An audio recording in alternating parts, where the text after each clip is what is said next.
Go ahead, Nadia. Thank you.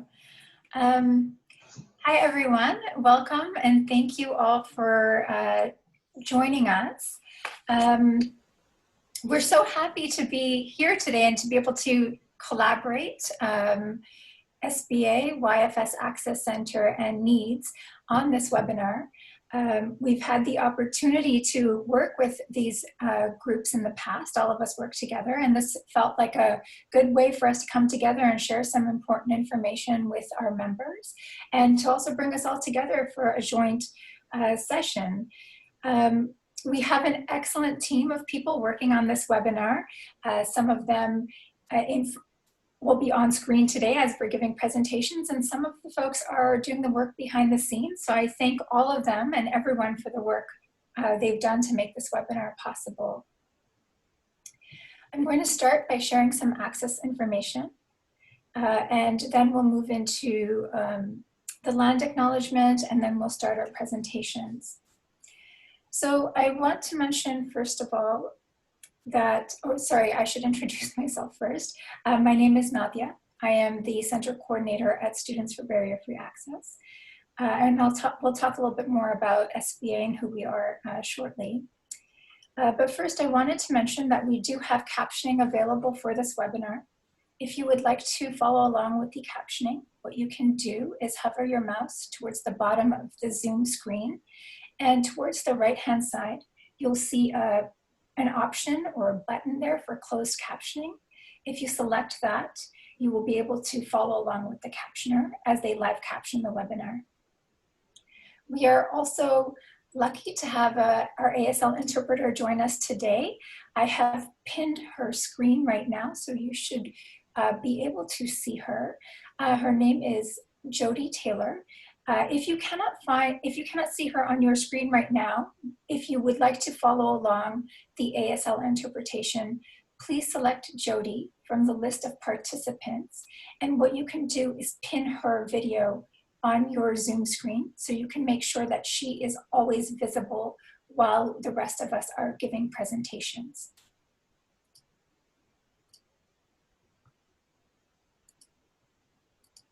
Thank you. Some of you have emailed ahead of time and requested presentation materials. We will be sharing the PowerPoint slides and other presentation materials that we use today in an accessible format after the webinar is over. Not right away after the webinar is over, but soon after. So please know that that material will be coming to you and that we didn't miss your request for the materials. We've also turned your mics off for the duration of the presentation. They will remain off, but you can communicate with us through the chat that's available through Zoom. And we do have Chloe, Frank, and myself keeping an eye on the chat bar there so we can answer any of your questions as they come up. I also want to note that we're recording the webinar today. If you prefer to not have your personal video feed seen during the recording of this webinar, please do turn off your video now, and we'll start the recording of the webinar from this point onwards. So I would like to start now with a land acknowledgement. We acknowledge that we are gathered here on sacred land, on the territories of the Huron-Wendat and Petun First Nations, the Seneca and the Mississaugas of New Credit. And my apologies, I wanted to mention before I started that this is a land acknowledgement for the land that Students for Barrier-Free Access works and lives on. This land, the land that we are on, is subject to the Dish with One Spoon Wampum Belt Covenant, an agreement between the Haudenosaunee Confederacy and the Confederacy of the Anishinaabe and Allied Nations. The Dish with One Spoon Covenant demonstrates our collective responsibility to care for and share the land and its resources. For those of us who are settlers, it is important to recognize that our responsibilities to reconciliation and decolonization do not end with the land acknowledgement. More than ever, due to the public health crisis, we have become aware of how interdependent we all are, how the well-being of all of us, humans, animals, and land are intricately intertwined. Knowing our own histories, the treaties that we live under, building relationships with care and reciprocity are also critical. We are here because this land was and is occupied. It is important for us to recognize this colonial history and present, to respect Indigenous elders and ancestors and the stewards of this land, honor our responsibilities to the land, and recognize that we are all treaty people.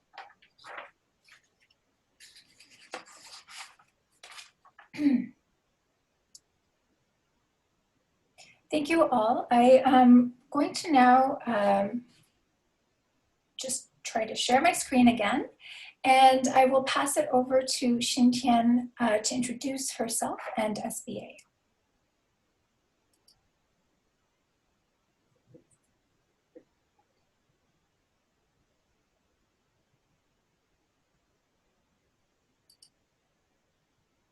I'm Xintian, and I'm very excited to be here today with you all. I will be introducing SBA, also known as Students for Barrier-Free Access. It is a disability justice organization located at the University of Toronto. SBA advocates for inclusive and accessible post-secondary education. We center the leadership and empower people with a lived experience of disability and madness, and take an intersectional approach to all of our advocacy work and programming. In fact, all of our staff and board members are disabled students and alumni from U of T, myself included.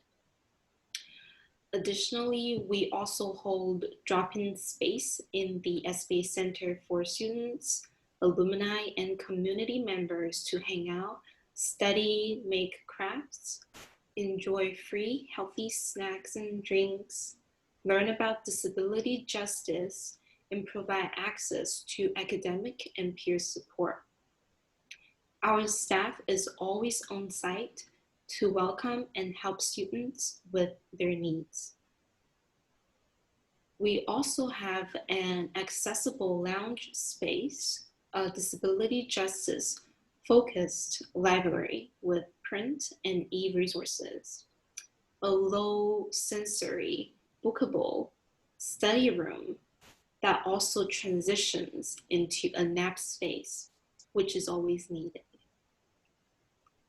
In addition to providing one-on-one advocacy support to students, we also consult on university policies and have collaborated with community members to advocate for systemic change. Thank you.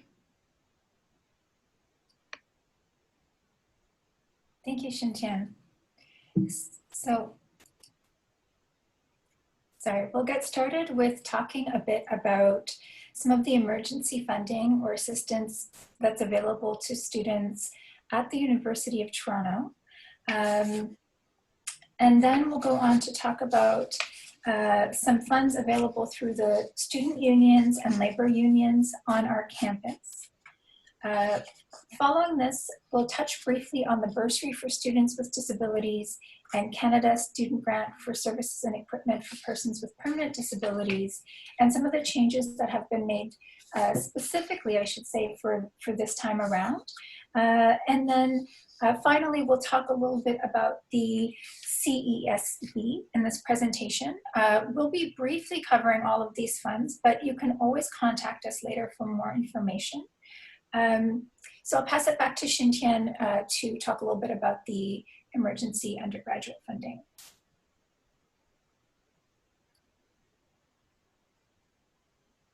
Thank you.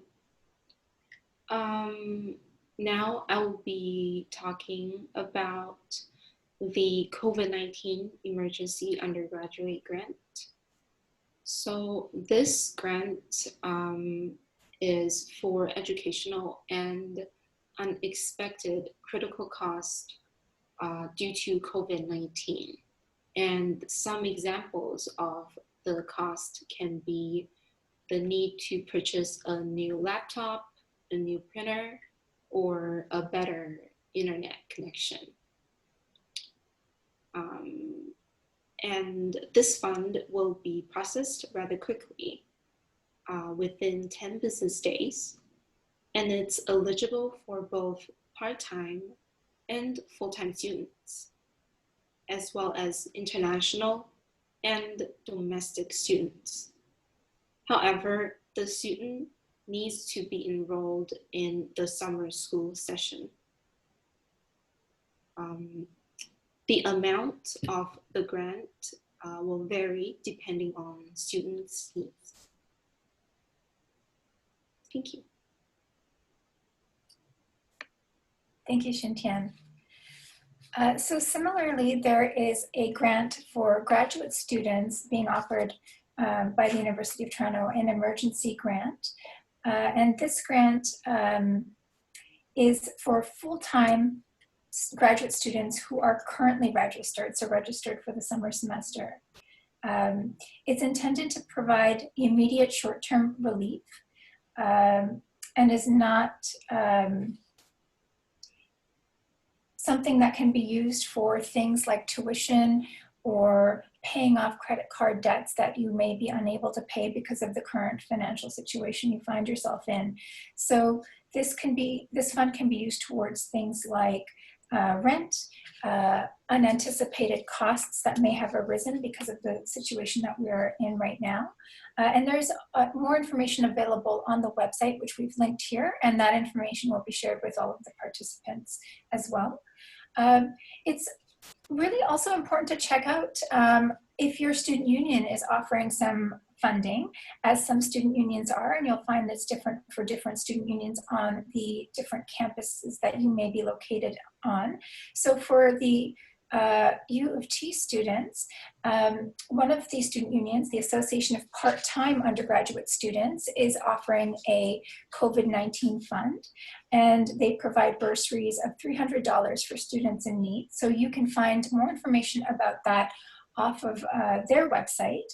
And I'll mention that that APIS also offers summer bursaries for its members, and that information is available on their website. So students with disabilities who are part-time students at the University of Toronto are eligible for those grants, and that is even if you have received the bursary for students with disabilities. So they're not grants that compete with each other. So please do check out that information and see if you can apply.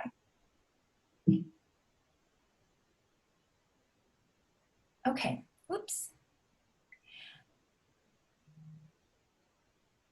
All right, if you go on the University of Toronto website, you'll also see that they have a host of different scholarships, grants, and bursaries that are available. And the best way to locate them is using the Award Explorer, which I've taken a screenshot of and shared here on this presentation slide. So what you can do is search by keyword. So you can search disability and see how many of the bursaries, grants, scholarships are for students with disabilities in particular. You can search by your faculty or college, the type of award, and the application information required. Please do check that out if you're a U of T student and see what grants are available for you right now. Sorry, the slides are a bit finicky right now. If you are a QP 3902 member, or you were a QP 3902 member at any point during the 2019-2020 academic year, you're also eligible for a lot of the funds that they offer and that they are currently offering over the summer, including the Tuition Assistance Fund, childcare, financial assistance, unfunded student assistance. So if you don't have funding this semester, that is one of the things you could consider applying for. They have funds for survivors of domestic and sexual violence, funds dedicated for trans members of the union, and for international students. So please do take a look at their website. You can apply for any of the funds that they are offering at this time through the QP 3902 members portal.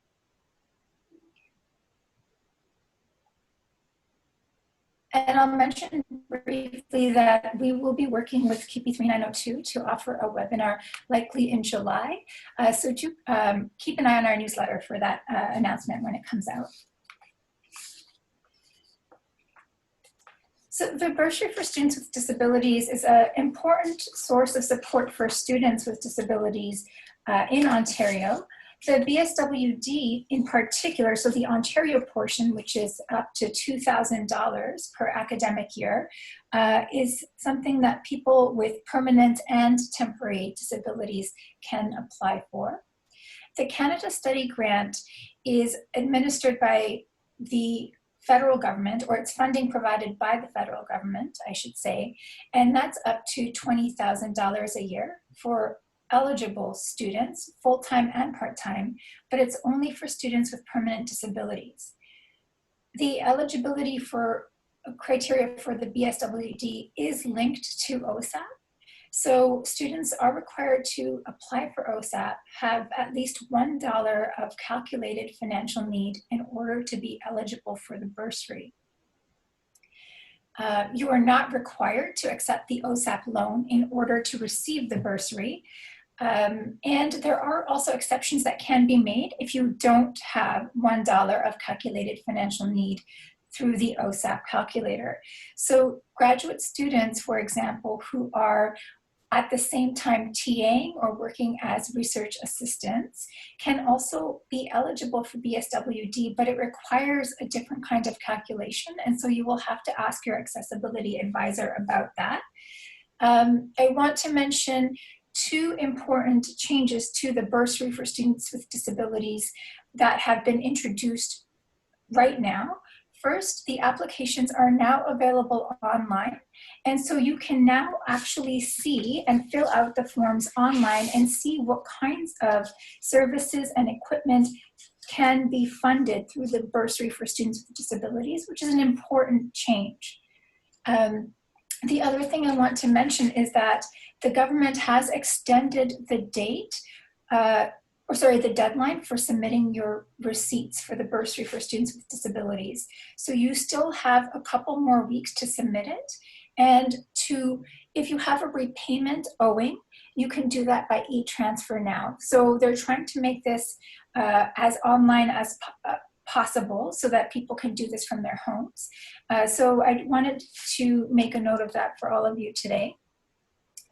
And lastly, I'll mention that every year, SBA does a BSWD, so Bursary for Students with Disabilities information session.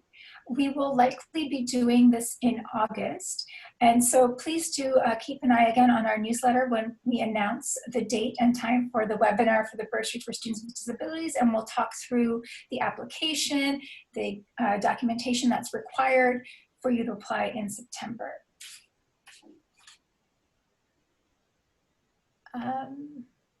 Sorry. Okay, the Canada Emergency Student Benefit. So many of you may have already heard about the CESB, the Canada Emergency Student Benefit. For students with disabilities and students with dependents, you are eligible for $2,000 per period, per 4-week period. For non-disabled students or students without dependents, the amount that you're eligible to receive is $1,250 per 4-week period.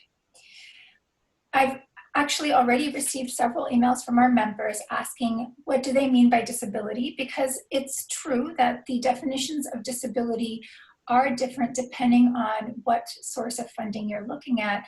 Just as I explained for the bursary for students with disabilities, temporary disabilities are included for the provincial portion, but not the federal portion.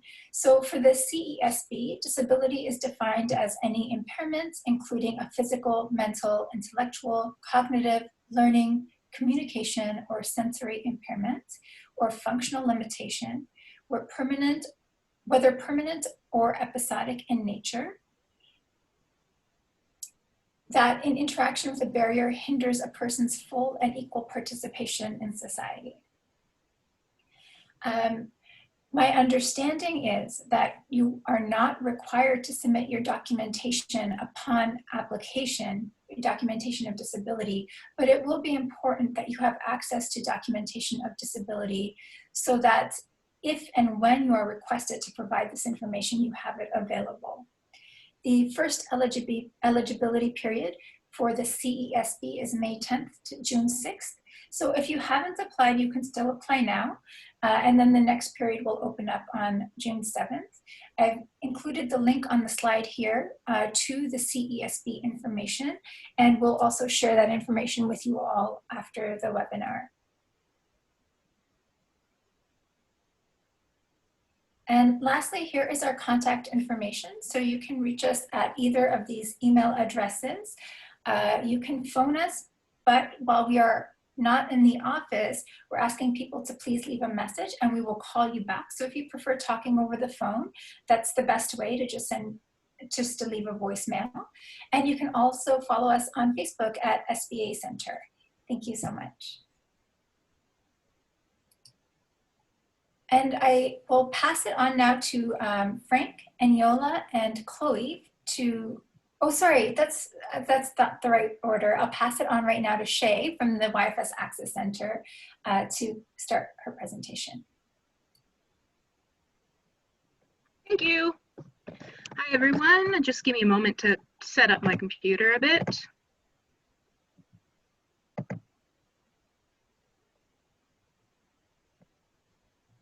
Okay, so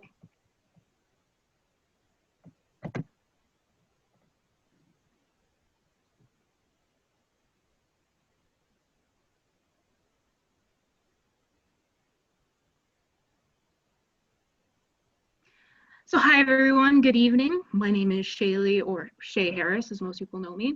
I am one of the co-coordinators at the YFS Access Center.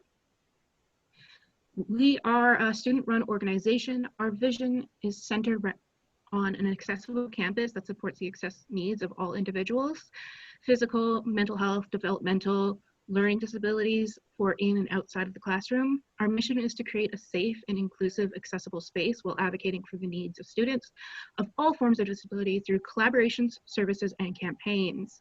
Basically, what I'm gonna do is I'm gonna go over the different bursaries that York has, and then talk a little bit about the scholarships and bursaries that are set up for the summertime. Now,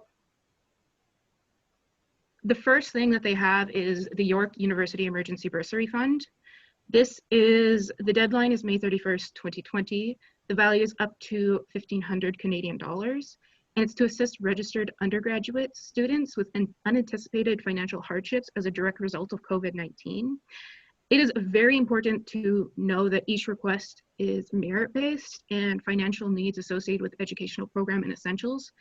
And they very clearly state between the period of March 1st to 25th, or April 25th, and that eligibility is for full-time, part-time, domestic and international undergraduate students.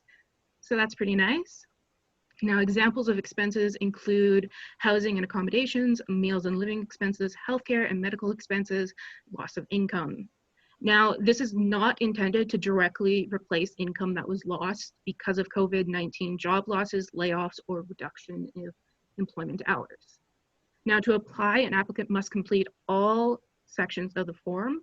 Incomplete applications will not be reviewed, including a personal statement in your application that outlines the calculation of financial needs of support resulting of COVID-19, and attaching all relevant supporting documents such as receipts for rent, proof of loss of employment, and 2 recent pay stubs.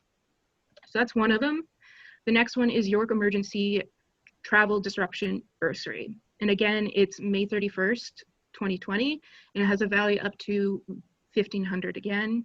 And it's to assist registered York University graduate and undergraduate students who are currently on international study programs at partnered universities. This includes exchanges, co-ops, and placements. It's defined as the time period between March 1st and March 25th. It also aims to assist international students with international travel-related expenses due to COVID. Now, there's a few eligibilities. for this one. And you're eligible if you're an undergraduate or graduate international student who is currently enrolled in the fall-winter academic session, or an undergraduate graduate student who's currently on a international study program at a partnered university or institution, and you have unexpected travel costs. Now, unexpected travel costs can be travel costs in general, which is the cost of the ticket or charge for changing the flight return to your home country, flight cancellations, fees due to travel restrictions and border closures, housing and accommodation rent, international and domestic students having to stay longer than anticipated due to travel restrictions, meals and living costs, healthcare and medical costs, and other extenuating circumstances. They also listed that if there are medical expenses that are not covered by our insurance, and you can actually list this under the eligible expenses to get it covered. Now, to apply, applicants must complete all the form sections. There must be a personal statement and attach all relevant supporting documents, receipts, everything you can. It is expected that prior to applying that you have gone through every form of financial means to try and get financing beforehand. Now, they've listed that it's supposed to be family support, study programs, OSAP, or other government assistance programs. So, and now our last one is the Faculty of Graduate Studies Emergency Bursary. And this is for graduate students with unanticipated financial hardships. Eligibility is graduate students, and eligible expenses, it's pretty much the same as all the other ones: housing, accommodation, meal plan, living expenses, healthcare, and medical expenses. This one is a little bit different to apply for. You have to contact the Department of Faculty of Graduate Studies and request an online application. They note that you don't need to finish a student financial profile to apply for this, which is very rare at York. Now, they've also noted that to receive the bursary, the funds will be linked to your bank account through the EFT system that they have set up. And I also just made a little quick thing about CUPE here, and it says that TAs and others covered under the CUPE should really contact your representatives because there are additional funds available. And for example, there's the Means of Way Fund and the Extended Health Cost Benefit Fund that otherwise aren't under York's. Now, regarding scholarships and bursaries at York, you have to apply for work study, the LEAP program, and the RAY program before June 12th, and that is done through our student financial profile.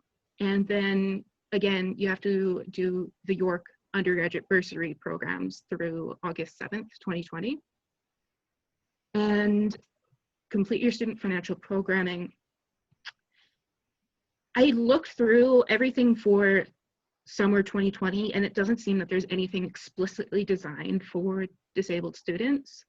And so you have to go through very carefully, open each one to see what bursary you qualify for, read over the qualifications, and apply for it as it says.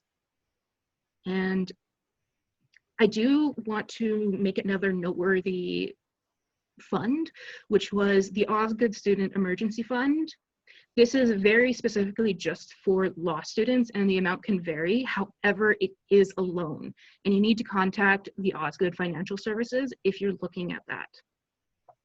Now, Nadia had talked to me prior, and because we are doing a lot of upcoming events, I've included just a list of stuff that's going to be going on from basically tomorrow onwards.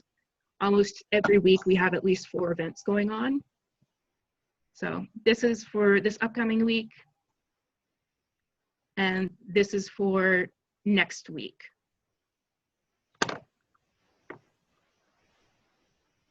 And basically, thank you for listening. Hopefully that kind of clears up some of the mystified at York.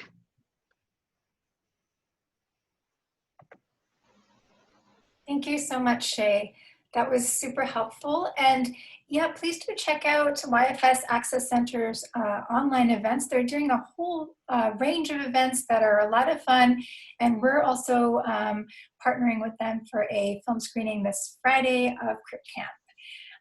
So now we'll pass it on to Frank and Chloe and Yola for the NEADS portion of the presentation. Hello everyone, my name is Chloe and I sit on the NEADS Board of Directors as the Ontario Director. I am also a representative from NEADS to the Council of Canadians with Disabilities.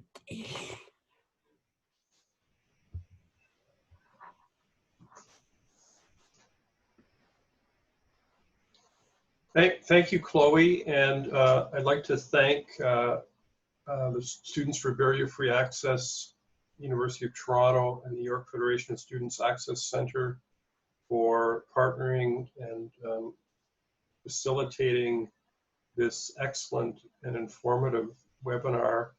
Thank you very much, Nadia, for reaching out to us to collaborate on this event. It's very exciting. We're thrilled to be able to do this. My name is Frank Smith. I'm the National Coordinator of the National Educational Association of Disabled Students and a colleague of Chloe's. Chloe, of course, is a representative of our board. I'm the coordinator who works in our national office. And now I'd like to introduce our speaker, Enyola, who is the Student Awards Officer for NEADS. Hi, everyone. My name is Enyola, and I'm the Student Awards Program Assistant. So I will just be sharing my screen right now, and one sec.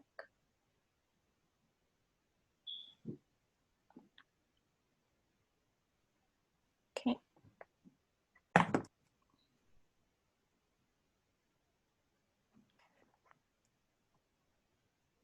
So I will just be explaining what the Student Awards Program is and who we are at NEADS in general.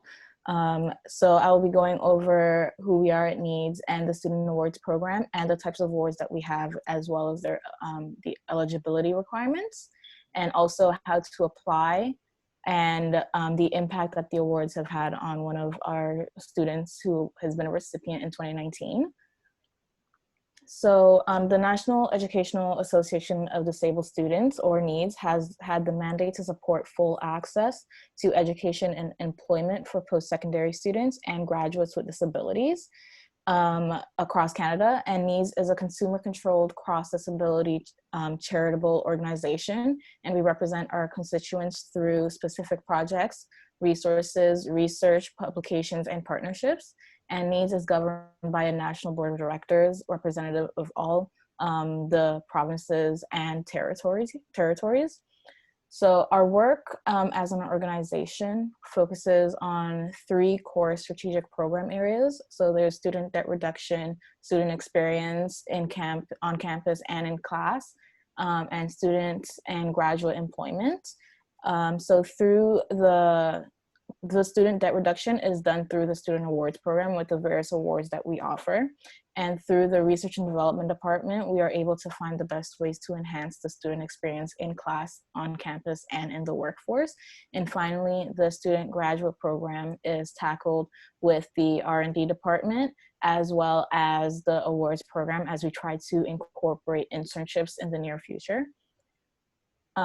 So the purpose of the awards program is to offer, is to encourage full access to post-secondary education for persons with disabilities, as I mentioned previously. And persons with disabilities often have greater barriers to participation in higher education, as well as extra costs because of their disabilities. NEADS itself was created in 1986. However, the awards program was created in 2007. And these programs support the students with disabilities who are in or entering undergraduate university or graduate university, college, and at the CEGEP level programs. So in total, we have had 450 applications received in 2019 alone, and there has been nearly 280,000 in student financial assistance that we have given since NEADS Student Awards has been operating. 87 of them have been from the NEADS Student Awards, 19 from the Holly Bartlett Memorial Award and the Christine Nieder Memorial Award. And the student award that we provide, so the NEADS Student Awards is $3,000. The Holly Bartlett is $1,000 in value. The AMI Robert Pearson Scholarship is two at $5,000 each. And finally, the Christine Nieder Memorial Award is at $1,000. So the Holly Bartlett Memorial Award was established in memory of a former NEADS board member, Holly Bartlett, who was also a bright, talented, blind Dalhousie University graduate student who passed away in March 2010 at age 31. The Christine Nieder Award was established in 2015 to commemorate the life and contributions of Miss Nieder, a NEADS board member who passed away in July of 2014. And finally established in 2012, the AMI Scholarship was created to celebrate AMI's commitment to making accessible media for all Canadians. And these awards commemorate Robert Pearson, who was AMI's first accessibility officer. And applicants will be automatically considered for all of the awards except for AMI. In order to be considered for AMI, you have to answer AMI specific questionnaire. And the number of awards given each year is subject to the amount of funding that we do receive. So in order to be eligible for the awards, you must either be a permanent resident of Canada or a Canadian citizen. You must have a permanent disability that affects your participation in post-secondary education. And finally, you must be accepted to a post-secondary institution at the time of the application. And high school students, upon the acceptance to a post-secondary program, are eligible as well. And the way to apply is you should have a resume that lists your education, qualifications, experiences, interests, achievements, and skills, and a letter from an accessibility center or a medical professional. You will also have to fill out a questionnaire, provide 2 references, and one of them being academic and one from the community. And finally, you provide an academic history. The questionnaire is meant to demonstrate self-advocacy, commitment to education, and a record of experience. And for the references portion, whoever you choose may have to check their spam folder if they don't end up seeing the electronic form in their main inbox. So to begin your application, you would go on our NEADS website and go to the NEADS Student Awards Program page and click Start Application Now. And also due to COVID-19, the deadline for all applications has been extended until June 30th, 2020. So there is still time to apply. So just a testimonial for one of our students. In 2019, Allison received a scholarship from NEADS, and it was able to help her with tuition costs at Queen's University. And as a student with mobility issues, mobility challenges, Allison has extra expenses like transportation costs with the scholarship. And with the scholarship, some of these costs will be offset and her post-secondary experience is enhanced. So Frank will now go over the disabilityawards.ca. Okay, thank you so much, Eniola. I'm going to share my screen just briefly here, if you could stop sharing your screen.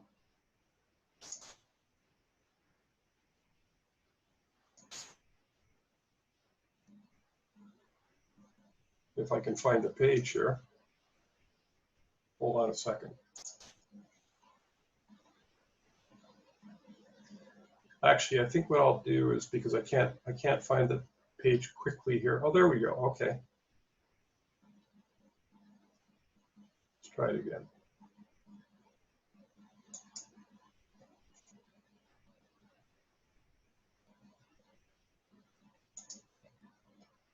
Well, I seem to be having some technical difficulties sharing my screen, so I think what I'm going to do is I'm just going to tell you a little bit about the program. Oh, is that it right there? Yeah, there we go. So what I'm showing you here is sorry, I've got to have it in front of me again. Is one of the pages from the disabilityawards.ca website, and it's actually for Ontario, and a few of the awards that have been mentioned. Well, these are specific scholarships that haven't been mentioned actually by either Nadia or Shay or Chu-Chan. There's, but this is the Ontario section where you're looking at scholarships, awards, and bursaries. There's also a searchable feature by province and territory. I'm going to go to Alberta here, for example. See if I can pull up Alberta. Although we're talking about Ontario today, just to give you a little bit of an idea, if you are a student from Ontario interested in going to Alberta or the other way around, you might be interested in the funding available to go to colleges and universities in Alberta. That's government funding. So the disabilityawards.ca website has a combination of scholarships, awards, and bursaries offered by non-governmental organizations and private sector companies, and also government-specific funding. There's a search feature that you can use by disability type, or you can select all disabilities, and you can get an alphabetized listing of scholarships, awards, and bursaries that are available according to the type of disability that you have. And some of them are cross-disability, as the ones that Nyola mentioned that we're involved with, the NEADS Student Awards programs, and which includes the Holly Bartlett and the Christine Meter Memorial Awards and the Robert Pearson Scholarship. Those are all cross-disability. Some of them are available for students who have particular types of disabilities. Sub-NGOs in our community, like the Canadian Hard of Hearing Association and the Alliance for the Equality of Blind Canadians, are offering awards and funding for students who have those particular types of disabilities. So we're constantly trying to update the information in this resource, and in the under national programs, when you review the current information for the Canada Student Loans and Grants programs, we will need to update to include the enhancements that have been announced during COVID-19 by the federal government in terms of the increase of the upfront grant for all students, post-secondary students, and the upfront grant for students with permanent disabilities. And students with permanent disabilities may be eligible for several different grants, including the upfront grant that all students are have available to them. So this sort of gives you an idea. There's also a feature here that allows for searches by deadline. So you can look at, for example, the different months of the year, and you can find which scholarships, awards, and bursaries. This is not federal or provincial government funding, but are other scholarships, awards, and bursaries that are available through NGOs, and in some cases through colleges and universities. And here you find, looking at all of the months of the year, what the deadlines are, and you can click on any one of these scholarships and you can find more information, more detailed information, which adds to the thumbnail profile that first appears on your screen. I'm going to stop sharing there. Apologies for the confusion and not being able to find the right screen to take you to disabilityawards.ca, but that is a very cursory kind of overview with some search examples, so you can get an idea of how you can use the resource to your advantage and find funding that is available across the country from a number of different organizations and post-secondary schools. And of course, the funding within our disabilitywars.ca website includes the programs that Neola highlighted that we support and help manage on behalf of AMI. Thank you so much.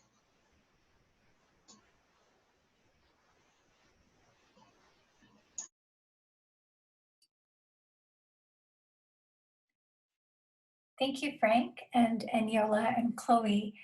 That was great. And also I want to mention that NEADS also does regular online events and has been doing a Friday coffee chat every week. So do try to join that. They've also been organizing some really cool webinars, including the Empower You series. There was a consultation, I believe, last week on the online experience for students with disabilities. So NEADS also has a great newsletter that you can sign up for. And those of you who have indicated on your registration form that you would like to sign up for that newsletter, I'll make sure that that happens. We'll open it up now to questions. So if any of you have some questions, you can either unmute your microphone to ask the question, or if you prefer, you can type it through the chat bar, communicate with the ASL interpreter, whichever way is best for you.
So I'm not seeing any questions in the chat bar yet, or hearing anyone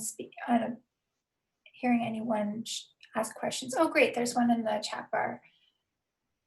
Have students reported any problems applying for COVID bursaries? Shay, do you have any questions coming to you from your students about the bursaries there? Not as of right now. It doesn't seem like anyone's at least coming to us about it. They might be coming to a different organization on campus, but.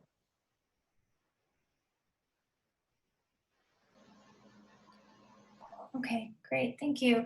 On the U of T end, I've had people not talking about problems so much, but more confusion about whether they should be applying for the COVID emergency grant for undergraduate students, or whether they should be applying for the bursary for students with disabilities.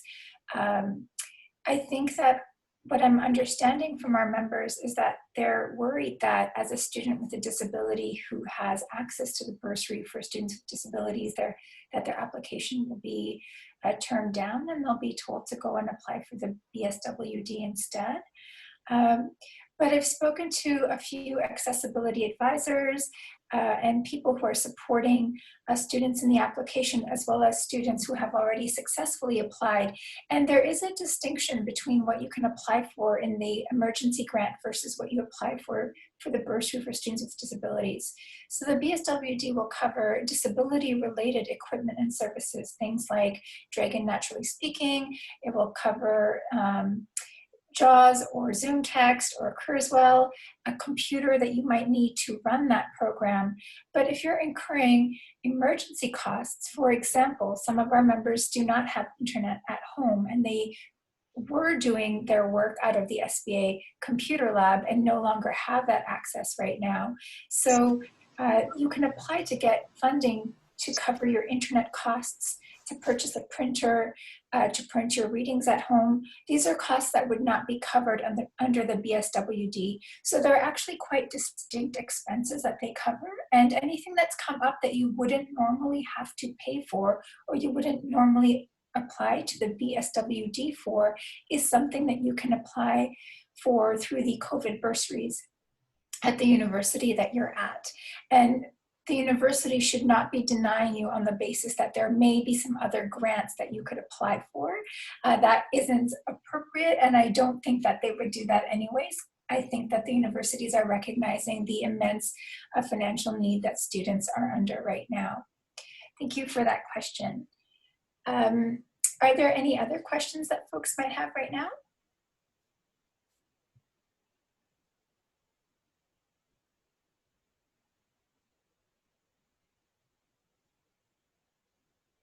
Are there any of the presenters from NEADS? Do you have any thoughts on this question, or maybe even some information about the CESB that you might want to share with us? Sure. I'm seeing some other questions in the chat too. Does NEADS keep stats on students on social assistance? And if so, any problems with bursaries with social assistance? Well, that's a fairly complicated question. It sort of depends on where you live and where you're studying across the country. In terms of the Canada Emergency Student Benefit, and Nadia was just talking about that, different provinces many provinces across the country are clawing back if you're on disability, if you're on programs like ODSP or disability benefits or assistance. So that is something that is concerning to us because we don't think that the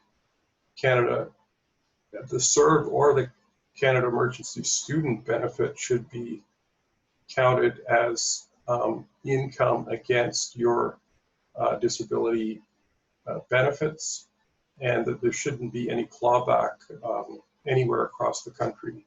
We most recently had a meeting with Maureen Hahn as part of our weekly COVID-19 board and staff meeting.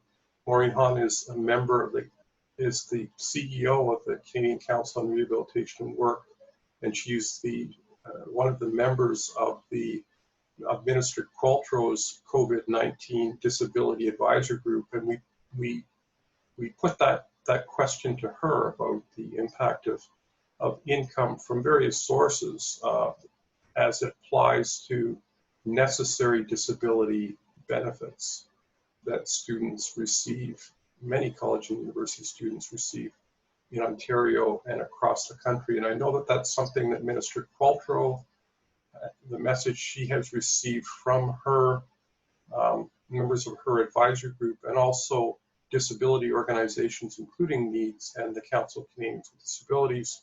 Chloe mentioned that she is a representative to CCD for NEADS, and I know that she will be advocating to that organization and to the federal government.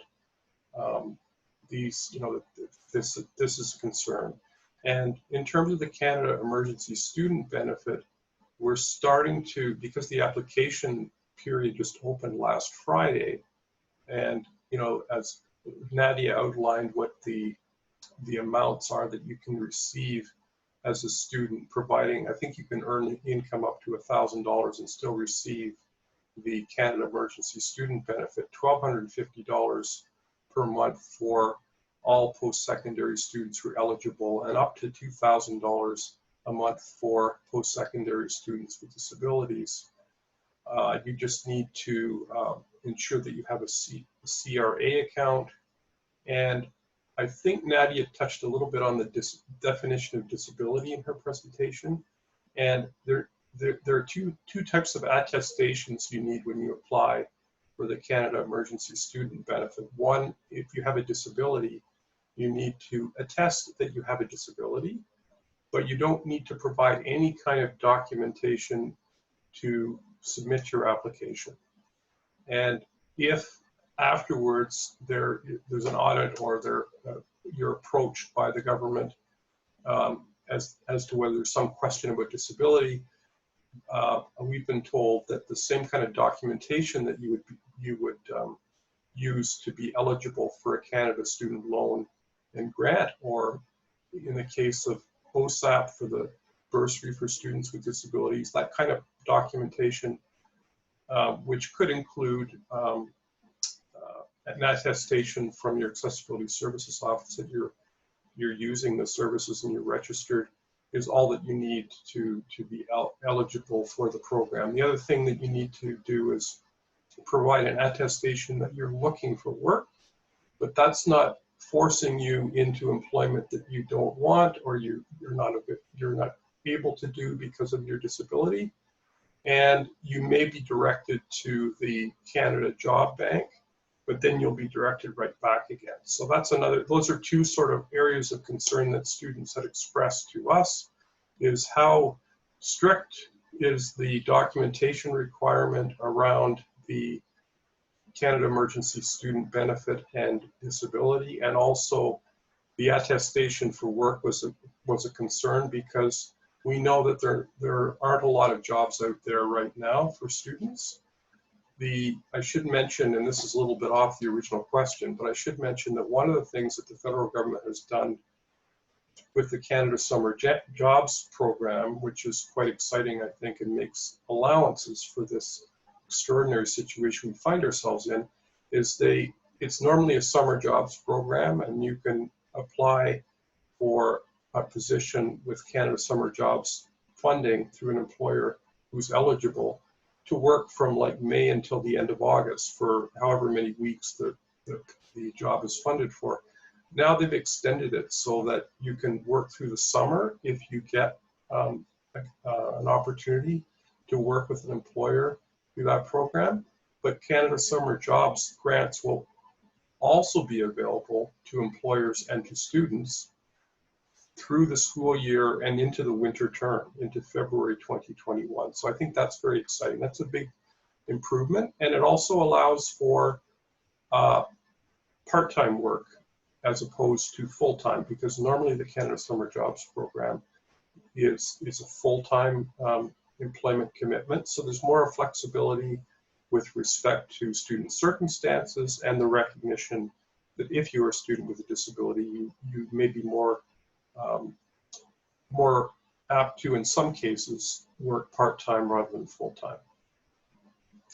So that was a really long-winded answer. I'm not even sure it answered the original question, but I'm trying. No, thank you. That was good. We have one last question, and then we'll have to wrap up. But this question is asking, can we have CESB and ODSP at the same time?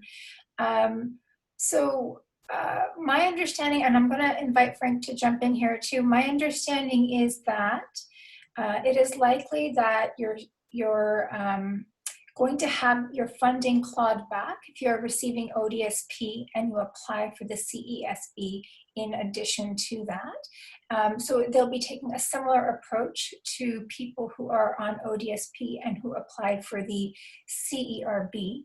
But I don't have final confirmation of that. My feeling is that is the way that it will happen. I don't know if, Frank, you have more up-to-date information about that? I might get it wrong, but I think the amount, and some people can correct me if I'm wrong here and they know differently, I think the amount is $500, and then after that it's 50% or something of the income is included in for clawback. And of course we oppose that, strenuously. We don't believe that disability support payments should be linked to employment income in any way, shape, or form. And I think British Columbia is not doing that. They're not clawing back. British Columbia seems to be the most progressive when it comes to many of these programs, including programs with respect to emergency benefits for students. I know that I think the provincial government of Ontario has announced, is it 1 million or 1.5 million in emergency benefits for students. I'm not quite sure how students access that funding, but the provincial government in BC, on the other hand, has put in, I think, $3.5 million, and Saskatchewan, but $1 million less or something. But Saskatchewan's actually offering more funding, emergency funding, to post-secondary students than Ontario is. So the federal program is one thing, and we want to believe that provincial governments will also provide emergency benefits and more opportunities for employment, internships, and that sort of thing during this difficult period. But we're not seeing that equally across the country. And I think that's the other thing Minister Qualtrough is trying to do in her role as Minister of Employment and Accessibility, is to continually communicate with her provincial counterparts and draw attention to the fact that their programs are penalizing people with disabilities when they shouldn't penalize them, particularly with respect to federal funding that is coming to them to support them in this difficult period. So somebody said $200 exempt, then 50% on the rest. For served, they take $900. So I was wrong. I thought it was first 500 was exempt. Thank you for that.